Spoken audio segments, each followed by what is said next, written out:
அஸ்ஸலாமு அலைக்கும் மக்களே. 100 நாள் ஒழுக்கமா இருக்கிறதுல இன்னைக்கு நாள் 85. நிறைய பேர் டிஎம்ல எனக்கு சம்பந்தமே இல்லாத கேள்வி எல்லாம் கேட்டுட்டு இருக்கீங்க. என்ன கேள்வின்னு தானே பாக்கீங்க? ப்ரோ ஹேர் கேர் டிப் சொல்லு ப்ரோ, ஸ்கின் கேர் டிப் சொல்லு bro, bro hair style name என்ன ப்ரோ? லே நீங்க கேக்குற கேள்விக்கெல்லாம் எனக்கே பதில் தெரியாதுடே. மன உளைச்சலா இருக்குன்னா மண்டை வெட்டு வீடியோவே போட்டேன். அந்த வீடியோக்கு நிறைய பேர் மெசேஜ் பண்ணி கேட்கானுங்க, ப்ரோ மண்டை வெட்டு நேம் என்ன ப்ரோ? அதுக்கெல்லாம் பேர் தெரியாதனாலதான் அந்த வீடியோல அந்த பொழம்பு புலம்புனேன். இருங்க, புலம்புறதுக்கு சின்னதா ஒரு இடைவெளி விட்டுக்கிறேன்.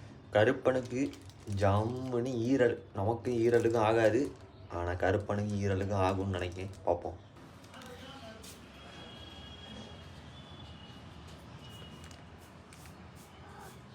ஆகுது ஆகுது, நல்லா ஆகுது. விட்டா எட்டி சைடு எடுத்துருவான்னு நினைக்கிறேன். இப்போ நம்ம கதைக்கு வரும். அது ஒன்றும் இல்லை, அந்த வீடியோலாம் பேசி வச்சிருந்தேன். அந்த கிளிப்பெல்லாம் ஆட் பண்ணாட்டா மன உளைச்சல் போயிருவேன். அதனால தான் அதை ஆட் பண்ணிட்டேன். இப்போ சம்பவம் எதில் விட்டேன்? அந்த ஹேர் கேர் ஸ்கின் கேர்.